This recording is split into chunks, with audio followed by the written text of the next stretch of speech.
Welcome to the fifth monthly recap of the class of Phoenix, the fifth cohort of the Kashim Ibrahim Fellowship. My name is Sheyi Bolaji and I'm here with my fellow fellows Usman Waziri and Ajiri Aduga. We're set to share with you the highlights of our February 2023 activities at the prestigious KIF.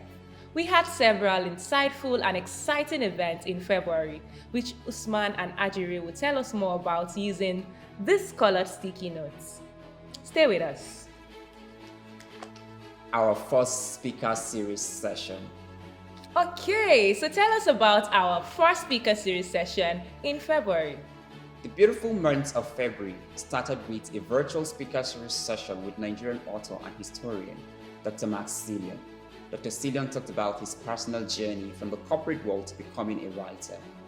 A key lesson from his session was the power of storytelling. He stated that in writing about Nigeria's history, he discovered that Nigerians were more familiar with American history than theirs, because Americans use various challenges to tell their stories in positive light. He urged Nigerians to emulate the American in this regard, as the country was missing out on the opportunity of disseminating her story to the world. Thank you for sharing, Usman. Ajiri, let's see what you've got. Right.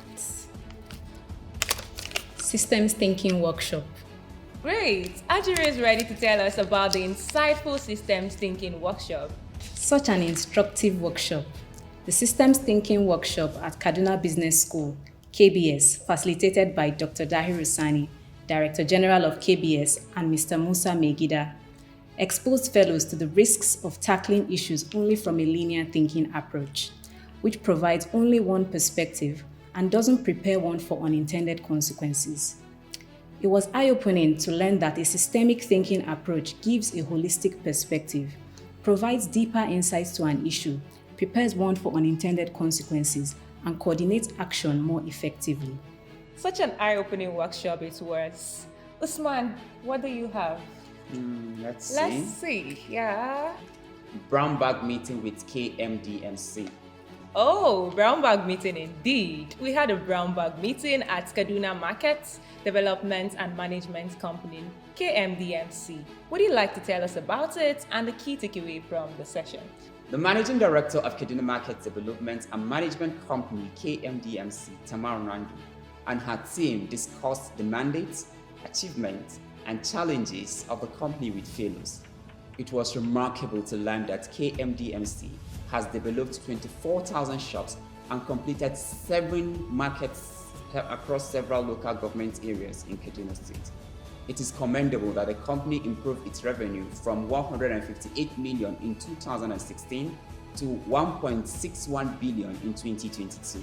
To wrap up the meeting, Ms. Tamar Nandu encouraged us to see our work in the public service as a privilege and urged us to have a sense of commitment to our responsibilities. Truly commendable, Usman. Thank you. Ajiri, the table has turned to your side. All right. Let's see what you have. An evening with the Secretariat. Yes, an evening with the KIF Secretariat. How would you describe this event? Amazing. Our dearest administrator, Zainab Mohammed, and her team members spent an evening with the fellows. Zainab shared personal stories from which I drew inspiration on resilience. The session reminded me of the importance of being the change I wish to see in Nigeria. She encouraged us to continuously hold ourselves to high and impeccable standards, even when a reward is not in sight. My takeaway from this session was the powerful advice she gave to fellows. Take your work seriously wherever you find yourself. Be the person who will be missed. Maximize every opportunity. Wow, it was truly inspirational. Usman, what have you got there? Let's see. Okay. Brown bag meeting with KCTA. Yes, our second brown bag meeting at Kaduna Capital Territory Authority, KCTA. Please tell our audience about this. Of course, yes. Led by the Amiable Malam Muhammad Hafiz Bayeru, the administrator and commissioner of KCTA recounted the historical background of the authority, taking fellows through the various transition phases from its creation in 1956 to its restructuring in 2021 by His Excellency Nasser Ahmed El-Rufai. KCTA has the mandate to oversee the development and management of the state's capital territory. It is worthy to note that The authority is ensuring that Kaduna is climate change compliant as it has adopted strategies that allow the city to absorb and overcome everyday shocks. KCTA is doing amazing work in Kaduna.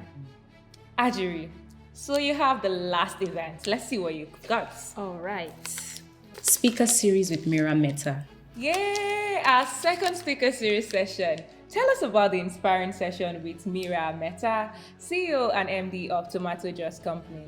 I was awed by Mira Mehta's courageous story from leaving the United States to work with the Clinton Health Access Initiative, CHI, in Nigeria in 2008, to becoming an agripreneur and the CEO of Tomato Juice Company in 2014. Mira disclosed that her work at CHI required that she traveled around clinics and hospitals in northern Nigeria. And on many of those trips, she observed a challenge of tomato glut, which birthed the idea to process tomatoes into paste. Currently, Tomato Juice factory runs all season, and they produce at cheaper rates with higher volume of fresh tomatoes than other factories in Nigeria. I particularly love that Tomato Juice is unlocking prosperity for smallholder farmers by training them on the best practices in agriculture and providing a platform for supply. A commendable feat indeed. And with this, it's a wrap. Thank you for staying with us. Please follow us on all social media platforms to stay informed of our activities. See you next time. Bye.